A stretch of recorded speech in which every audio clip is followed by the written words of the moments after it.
What's up, everybody? Justin here. My goodness. The final thing they did at Double or Nothing with John Moxley coming out and debuting, I didn't think they could top that, but they did. Fyter Fest just ended. This is my review for AEW's Fyter Fest. I don't know if they're going to do a Fyter Fest every year. I don't know. I'm pretty sure they'll do Double or Nothing next year and maybe All Out 2 again or something, but whatever. Now, this was not a I think it was a pay-per-view in Europe, in United Kingdom, in London. I think you had to pay for it on Fight TV if you wanted to see it or something. But I believe in Canada and the US, it was free on the BR Live. I don't know if they have an app. I watched BR Live on their website. The stream of Fyter Fest, I watched it on my computer. That's how I went to BR Live, whatever their name is, brlive.com or something. Anyways, if you didn't watch it on BR Live stream, I don't know where else you would watch it. On a legal stream, but that'd be stupid because BR Live had it available for free on their website, and the quality was perfect. It was clear as hell, and the stream did not stop at all. It did not have to reload or anything. That little circle that sometimes spins and freezes your video, that barely appeared at all. Appeared like once for like 10 seconds, and it went away. So the quality of the video of the stream on BR Live was really good quality. At least what I watched on my computer.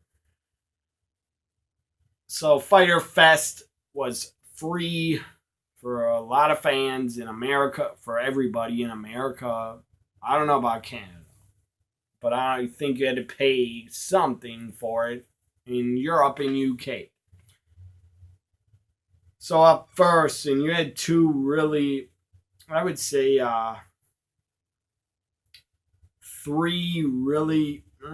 four. Four really good matches, really entertaining matches happened. Four really good things happened. Two of them were shocking.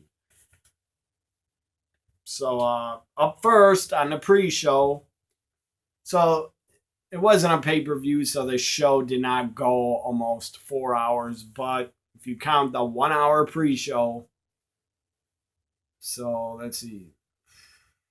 It almost lasted 4 hours. The crowd looked like a really good-sized crowd. It might have been sold out. I don't know. Probably a lot more people than were at Stomping Grounds. By maybe, I don't know, 3,000-4,000 more, 5,000 more people than Stomping Grounds. I'm not sure. Up first was a pre-show. They had 3 matches, I think. 3 matches on the pre-show. So it was a triple threat tag team matchup. A tag team called Private Party.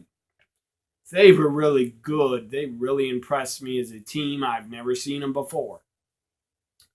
I believe they are working on the East Coast in Indies, I think, and AEW signed them. They're a really good team, the Private Party.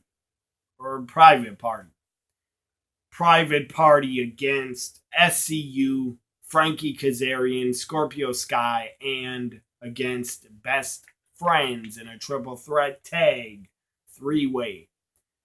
Really good, really entertaining, just really action-packed. I really enjoyed it. It kicked off the pre-show a great way. It was a great kickoff. It got me excited for Fyter Fest. So, one of the guys, I believe his name on Private Party, one of the Private Party members. His name was Mark Quinn. Mark Quinn, the guy's wearing sunglasses throughout the match. A lot of the match, he had sunglasses staying on somehow. That was pretty damn hilarious. So Mark Quinn, the guy's wearing his sunglasses, and eventually he got him knocked off. And Frankie Kazarian put him on. That was pretty fun. So really good triple threat. Good stuff. Hot crowd. And a lot of good spots. Private Party really got themselves over. They got big reactions. Best friends win it.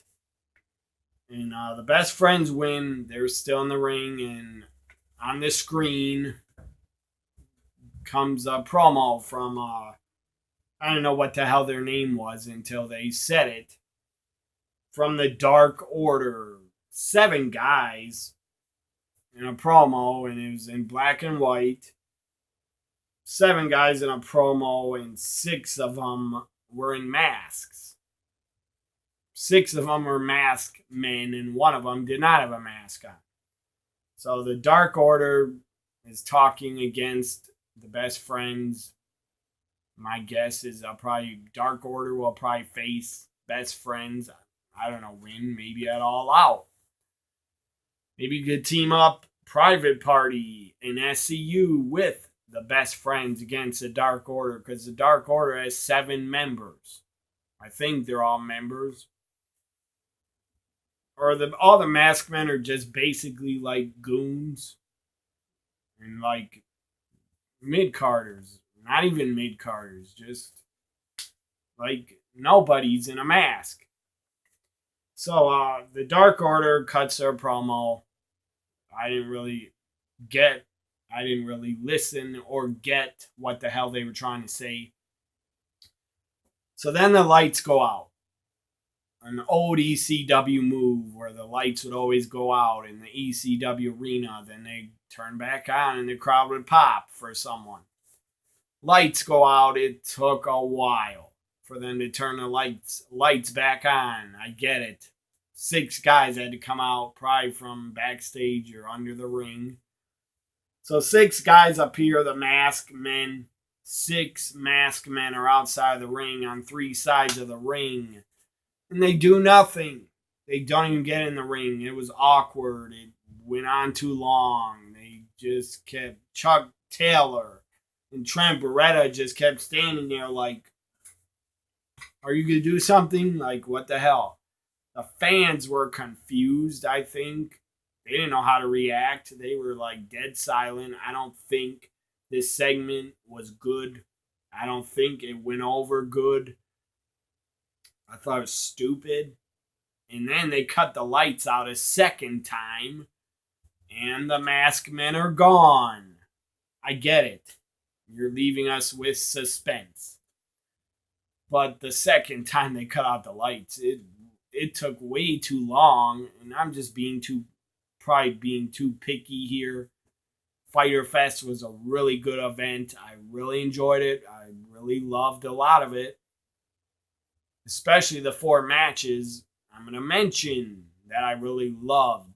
But I'm just being picky. But I thought they had the lights off way too long. And the segment was just bad and did not get over. So whatever. It was like suspense. You kind of lights out and the masked men are gone. It was like bad suspense. It was like a B- horror movie bad. Or D- horror movie. It was bad. I thought it was bad. Should have just had the Dark Order cut their damn promo and then end it. Instead of cutting the lights off twice. That was too much and it took too damn long and I was bored by it. But whatever. The triple threat was good. Up next on the pre-show, we had the librarian, Leva Bates. I like her. But then the stupid male librarian had to come out and join her. They're both shushing way too much. I didn't like the male guy playing the librarian. I didn't need to see the dude. I don't need to see 2 damn librarians. That's stupid. Just give us Leva Bates. I don't need to see I don't know who the hell the guy is. I don't care. I don't need to see him again as a damn librarian. Maybe he's being Leva Bates' manager. I don't know, but that's stupid to have 2 librarians shushing the crowd. So then Allie comes out. It's Allie making her in-ring debut for AEW. Allie against Leva Bates. Everybody cannot be on the main card, but so what? Eventually, Allie, I believe, is having a match at Fight for the Fallen. Allie against Brandy Rhodes. That will probably be on the main show. I like Allie. I've always liked her ever since I saw her in Impact. And before she's in Impact, she was going back a long time ago. She was in WSU. And then she was in Shimmer for a while as a Cherry Bomb. She was also in WSU as Cherry Bomb. But I like Allie. I like her character. She's super likable. And she is smoking hot and very attractive, in my opinion. Allie, Leva Bates. At first, in the beginning, the match was kind of slow. They didn't have that good of chemistry, but it wasn't bad. But then it picked up. It got a lot better. So Allie defeats Leva Bates. She is throwing a book. The crowd's pretty funny during this. They started chanting, reading Rainbow. Reading Rainbow chants. Don't know what Reading Rainbow is, look it up. It was a show from the 80s where they talked about books and trying to get kids, I guess, to read books. I never liked the show. I don't know why. I just didn't like it. Reading Rainbow chants. There were some other funny chants. Anyways, Leva Bates gets thrown a book by the other male librarian. And then she gets distracted. Or I think Allie threw the book at her. She caught it. Allie super kicks her for the 1, 2, 3. Allie wins her in-ring debut. Thank God, because Allie should have won and went over. And she did. Up next. On the pre-show this was announced as a hardcore match. It was weird. It was kind of hard, not that hardcore, but it was more comedy, a lot of comedy, and some of it was bad and weird. But some of it was funny. You had Nakazawa. I think his name's Michael Nakazawa.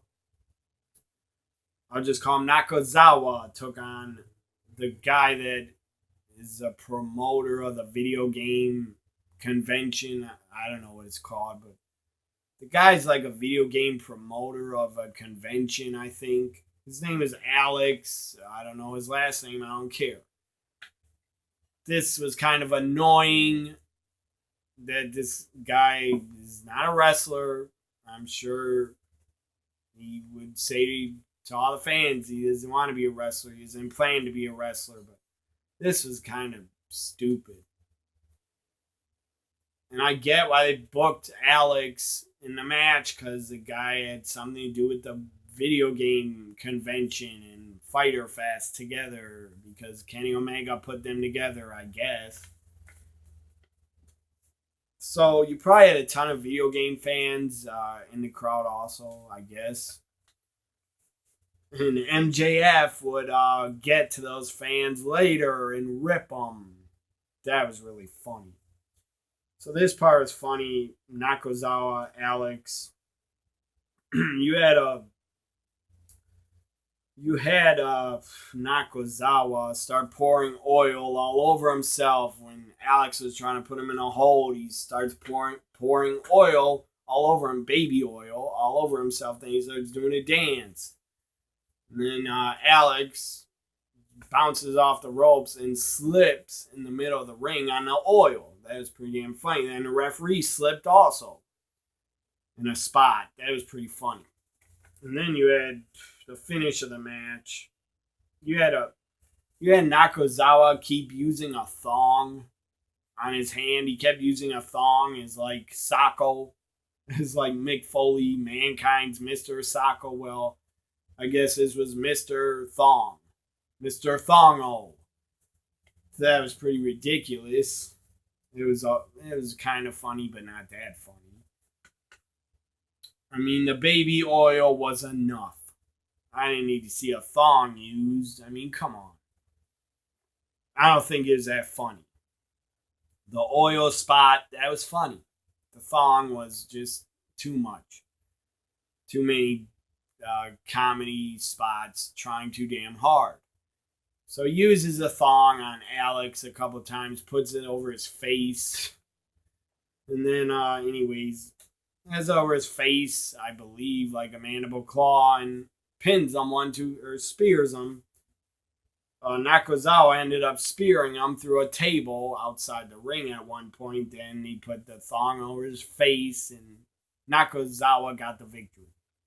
Thank God Alex did not win. I hope I never have to see the guy in a wrestling match again on AEW. Please never have him wrestle again. Because he's no good and I didn't care to see him. So now to the main show of Fyter Fest. Up first was Christopher Daniels taking on from Oriental Wrestling Entertainment, CIMA.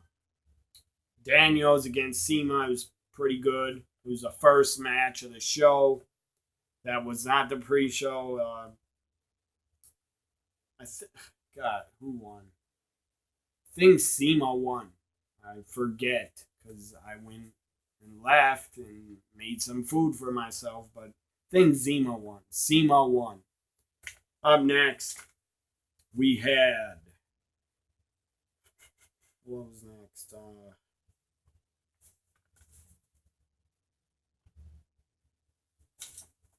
Up next was the women. Yes, the women's three-way, women's triple threat. Ryu Arau, tiny Japanese woman, very good. I'm a fan of her. She is awesome, and she's tough as hell. Riho, Nyla Rose, and Yakasaki, or Yiku, or something like that. Very good women's three-way, very good women's match. It was really awesome. Again, Ryu, Riho, she's very good. I'm a fan of hers. I'm a fan of all three of these women. They did very well. It was very entertaining, very good women's triple threat. Yeah, Nyla Rose just looking awesome and really got herself over with a lot of the moves that she did. She at one point even did a swanton off the top rope, swanton bomb. She also picked up both women in a chin lock. She also was holding one of them up, and she caught the other woman. She had both of them. That was awesome. So all three women did great. I thought I really enjoyed this women's match. And Ryu wins. Shocking. It was like David defeated Goliath. Ryu wins. That was awesome. Pinning Nyla Rose out of nowhere. Up next, we had... Up next was a four-way, fatal four-way.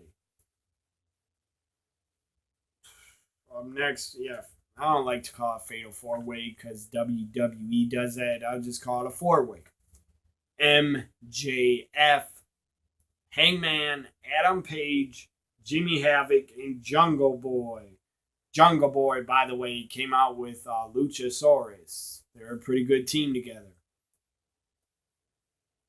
It was pretty damn funny when they were saying, when Jungle Boy was out there, they were saying, a boy with his dinosaur, or something like that. MJF, the guy gets on the mic.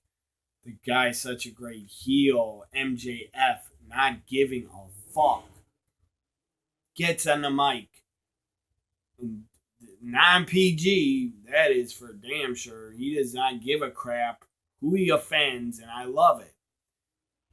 And there were, I saw one little girl was in the crowd.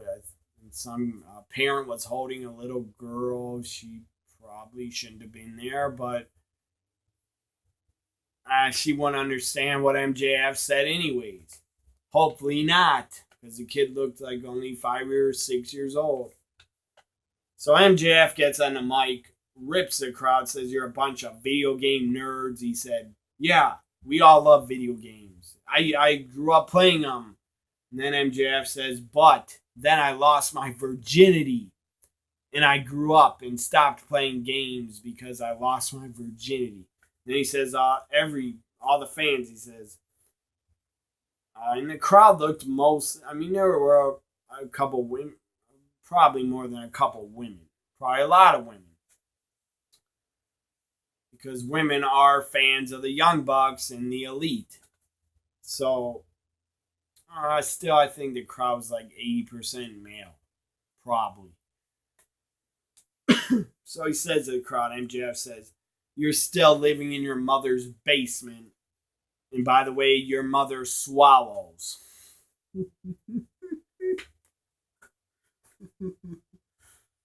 That was great. I was kind of shocked. I was like, holy shit, MJF does not give a fuck. When MJF has a mic, the guy is going to say whatever the hell he wants. And he can, because it was like a pay-per-view. And also, just to let you know, if you were offended, maybe you should not watch AEW, because they're not a PG kids product. And I love that about them. That they're not for kids. They're for teenagers and adults. And by the way, mostly people over 18 and 20s and 30s and 40s are the ones buying all the wrestling merchandise, in my opinion. Unless you're a parent and you're just buying merchandise for your kids. But I don't know. If you have a kid, they probably shouldn't be watching Fyter Fest, in my opinion. But I'm not a parent, so I don't give a fuck. I loved it. So, and I don't know. I'd probably not be a good parent, because I'd probably let a 10-year-old watch Fyter Fest, and they would ask me, what does that mean, what MJF said about your mother?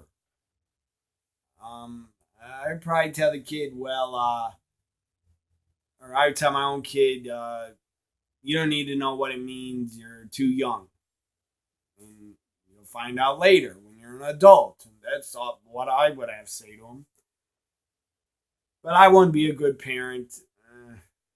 I probably wouldn't be that good of a damn parent. I'd probably let them watch horror movies and AEW and probably old ECW. So I don't want kids ever anyways. Too much responsibility. I don't need that in my life. Or want it. If you're a parent, awesome. And you're watching this, thank you for watching. And God bless you for dealing with your kids, because I could not deal with kids. That's why I don't want to be a parent. So, MJF, the guy is savage on the microphone. WWE would never have one of their superstars say that on the mic, what he said. And that's why AEW is a great alternative, in my opinion. Because they're different than what WWE's been doing with the other PG crap. Hopefully they go to at least TV 14 by 2020. So, yeah. MJF, Jungle Boy, Hangman Page, Jimmy Havoc. Really good four-way. I really enjoyed it. Hangman Adam Page wins. I don't know why, but Adam Page, to me, I always think of Seth Rollins. He looks like a blonde Seth Rollins. So up next we had getting down to like the final three matches. Final three matches. Up next was Darby Allin, Cody Rhodes. I think it was a 20-minute time limit. I think it was. I think they went 20 minutes because it was a time limit draw. It was pretty damn good. I'm not really a fan of Darby Allin. I'm just not. The guy looks like he's 12 years old. The guy doesn't. I just can't get behind the guy. Yeah, he beat his body to shit and took crazy bumps. I respect him for that. But I'm not going to become a fan of the guy. Again, the guy doesn't look like a wrestler to me. If you like Darby Allin, keep liking him. Good for you. You can like whoever you want. I'm not going to tell you who to like, but I don't like Darby Allin. I'm not a fan of him. I guess the guy's a big draw in the indies. Think he's in Evolve. Good for him for getting over, but I don't care about him. I wanted Cody Rhodes to win. So, first off the time limit draw, I thought the match went on too long, kind of. Darby Allin took some sick bumps. The guy did a falling, what they call it, a coffin drop off the top rope. He went backwards, back splash, and his back smashes on the apron. The guy could have broke his back. That was a sick ass, unnecessary spot he shouldn't have took. But the guy's insane, obviously. The guy's trying to get himself over, I guess, and trying to get attention. The guy probably has a big fan base. I don't know. I don't care. But obviously AEW signed him, so they think he has a good fan base. Or they see something in him. I just see Darby Allin as a forever mid-carder. The guy's never going to be a world champion. Maybe he was an Evolve. I don't know. I don't care if he was a world champion for an indie. This is AEW. This is big leagues. Or, I don't know. You could say I'm wrong, and WWE's the big leagues and AEW's AAA. Like minor leagues. But I think AEW's on the level of WWE because they have good production and a ton of money behind them. I don't think you can call AEW minor leagues. They're big leagues because they got Jericho, Moxley, Kenny, Young Bucks, Lucha Bros, Cody Rhodes, a lot of awesome women. So they're not minor leagues in my opinion. Does WWE make a lot more money? Are they the number one company? Yes, they are. Money-wise. But so what? I don't care how much money WWE's making their product since after WrestleMania has sucked. Not everything, but a lot of it has sucked, and they need to change their damn product. Because AEW is way more entertaining in my opinion. And if I had to pick, I'll give you an example. If I had to pick on Monday nights, AEW on TNT or Raw, how Raw is right now, I would pick AEW. Unless Raw gets 1,000 times better. But I'm not going to have to do that anyways because AEW's not probably ever going to go on Monday nights. I shouldn't say ever, but I don't think they want to. Because that just would be kind of stupid, in my opinion, to try to go head to head. Yes, they're competition. And I'm saying, I enjoy AEW's product more. I will still watch WWE and support them, but Raw and SmackDown have got to change for the better. For me to say that their pay-per-views, WWE's pay-per-views are probably always going to be good or decent, but their TV is not good.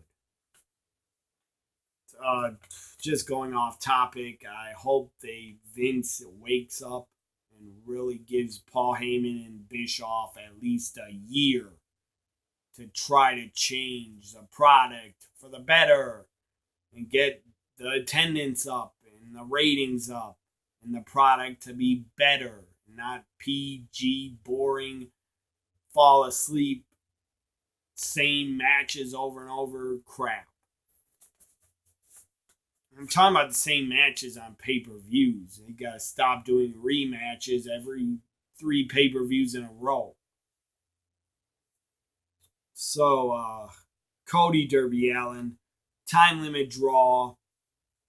Darby Allin, you're insane for doing that backsplash and just cracking your back on the apron and then falling to the floor. I thought you were dead. And I don't like the guy. I'm not a fan of him. I shouldn't say I don't like him. I'm just not a fan of him.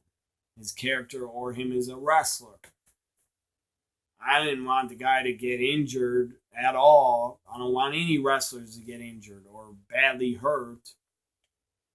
So then Cody, the match is over. Time limit draw. Shawn Spears comes out of nowhere in the ring. Formerly Ty Dillinger comes in the ring with a steel chair. I hope is aluminum and was not a real steel chair, but whatever. Might have been. He cracks Cody in the head with a steel chair, unprotected chair shot. Cody stood there like this. Didn't even put his hands up. Cody gets just cracked with the steel chair. I wasn't bothered by it.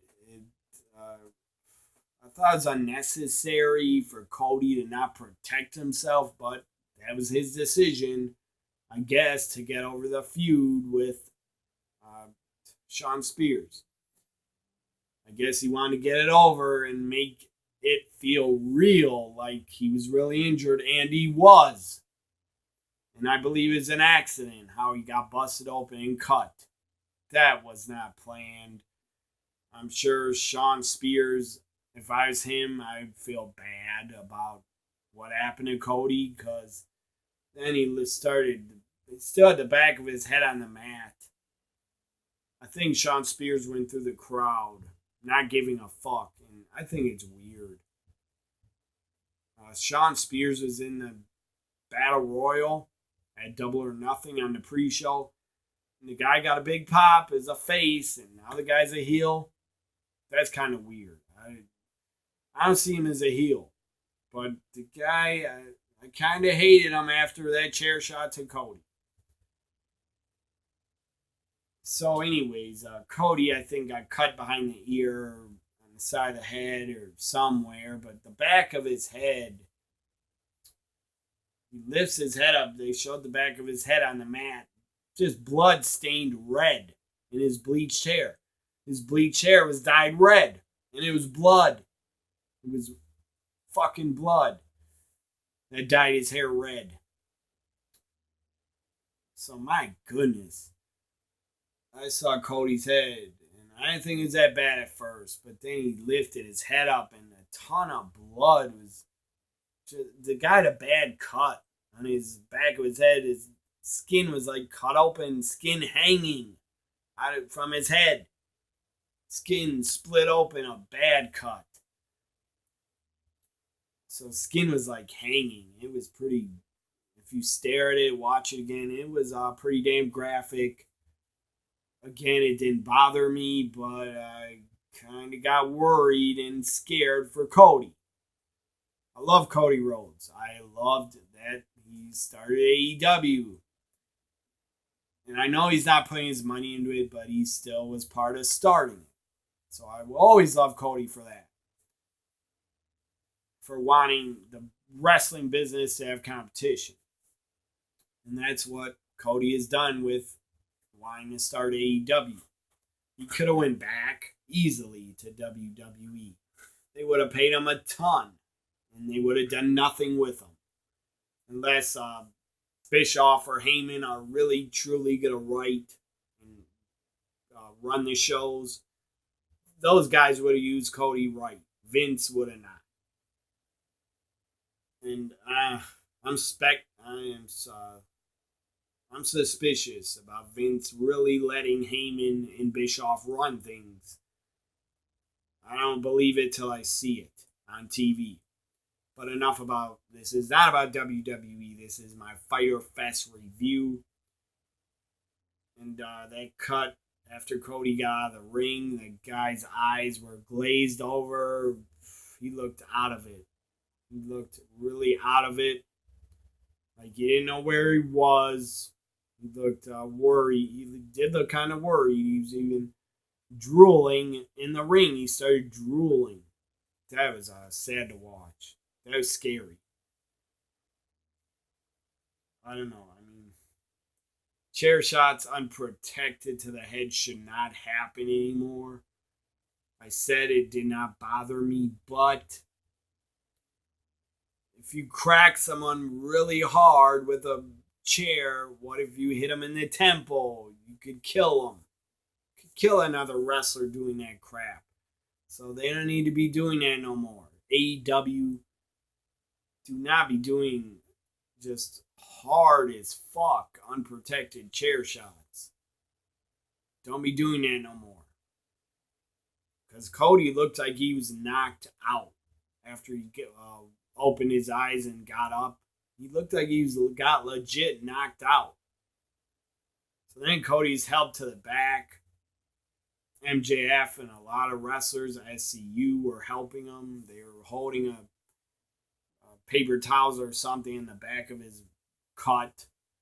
It was bad. It looked bad. Brandy, his wife, was holding his arm, carrying him to the back. Dean Malenko came out, an agent. And man, that was scary to watch. When Cody was going to the back, I was scared for him. Because what if he collapsed? The guy could have passed out. He looked like he was going to fall over. So and I know AEW said on Twitter that Cody got 12 staples and no concussion. I don't know if I believe he got no concussion, but I hope he did not. For his own health. If you get one really bad concussion as a wrestler, or 2 or 3 or 4, your career could be over. So for Cody's sake and Brandy and AEW, I hope he didn't suffer a concussion. So that was pretty shocking that Cody was cut so bad. It was just sad. It was not sad to watch. It was scary to watch. Because the guy looked like he was going to pass out and fall over. So up next, we had the 6-man tag. Very awesome. You had the Young Bucks and Kenny Omega coming out to the Street Fighter video game theme. That was awesome. I popped for that. You had the Young Bucks dressed as Ken and Ryu from Street Fighter. That was awesome. Kenny Omega dressed as a Street Fighter character. I forgot what character he was. His hair dyed pink or purple. And he had some paint symbol drawn on his back. So, really good 6-man tag. The Lucha Bros and the Laredo Kid took on the Young Bucks and Kenny Omega, the Elite. It was an awesome 6-man tag. All 6 guys busted their ass, went balls to the wall. I really enjoyed it. Kenny Omega and the Young Bucks win. Up next, the main event. And I thought to myself, how in the hell are Joey Janela and Jon Moxley, how are they going to top the Cody Rhodes cut and that chair shot Cody took? How were they going to top it? Well, they topped it. I didn't think they could. I didn't think they would, but they fucking topped it. No sanction. What am I talking about? No sanction. Non-sanctioned matchup. Joey Janela, the bad boy, against Jon Moxley. Jon Moxley, he went back to his extreme hardcore roots. He went back and he looked happy as hell. When he came out, made his entrance, the guy looks motivated, reborn, and just super happy to be away from WWE. This is not PG Dean Ambrose. This is John fucking Moxley. The guy, you're insane. I don't know how old he is, 36, 37, I'm not sure, maybe 34, 35. You don't really need to do this extreme hardcore anymore. You don't need to prove anything to anybody. I guess you're doing it, and you did what you did tonight and took all those nasty hits with a barbed wire chair, went through a barbed wire board, got thumbtacks in your ass and your back. I guess you thought you had to do all this to prove something to yourself or to do it for AEW. I don't know, but John Moxley, you don't need to do extreme hardcore matches anymore. Because, my God, that stuff hurts.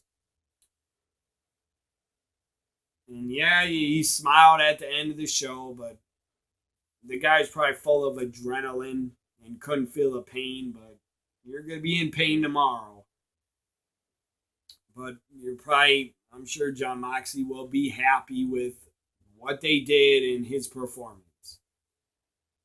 And you definitely, not just deserve, but you got my respect. Thank you, Moxley. That's all I gotta say. I did a reaction to this match. It was fucking insane. Everything they did. Barbed wire chair. Just Moxley got his back all cut up. Barbed wire boards. Moxley and Janela went through. Janela went up a ladder. Did a elbow drop over the top rope through a table through Moxley. Thumbtacks brought out. A lot of thumbtacks. 2 bags of thumbtacks dumped in the middle of the ring. Joey Janela gets both of his boots and shoes taken off. I've never seen this before in wrestling. First time ever I've seen something this insane. Joey Janela picked up in his bare feet, slammed on top of the thumbtacks. Yeah, the whole bottom of his feet were not full of thumbtacks, but he had like 5 or 6 or 7 or 10 stuck in both of his feet. My God, that would fucking hurt. That was insane, that spot. I was shocked. I couldn't believe it.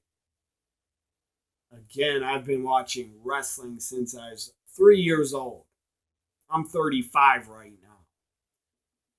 I'm going to be 36 in about 4 weeks, but I've been watching wrestling for 33 years, almost. And I've never seen that in a hardcore match, nowhere else. Maybe stupid CZW's done it. I don't know. I don't care about CZW. And I don't care about backyard wrestling or if an indie company did that. Me personally, I've never seen that done before. A wrestler get his boots taken off and his bare feet slammed on thumbtacks. That was savage. That was sick. Moxley, you sick fuck. That's what the fans are chanting, and he loved it. He bowed. That non-sanctioned main event of Fyter Fest was fucking awesome. I didn't know what they were going to do next. I didn't know what to expect. What the hell were they going to do next? I didn't know. That's why it's so fucking awesome to me. That is hardcore done right. That's not garbage wrestling. That is hardcore done right. And this was extreme hardcore. Thank God they didn't get out any stupid power tools. Because I would have shit all over that. I would have called that out. If you take a weed whacker or a trimmer where you trim grass, you would have took out one of those or a power tool and put it to the guy's forehead, I would have called it out as garbage wrestling. What they did with barbed wire and the barbed wire boards and the thumbtacks, that was good hardcore in my opinion. I really enjoyed it. I loved it. I loved the main event. Moxley, Joey Janela tore it up. They tore it up. They tore the house down. I loved it. It was some spots were sick to watch. Like, oh my God. Like, I looked away, wanted to look back, yelled out loud, covered my mouth. It was awesome. Check out my reaction I did to it.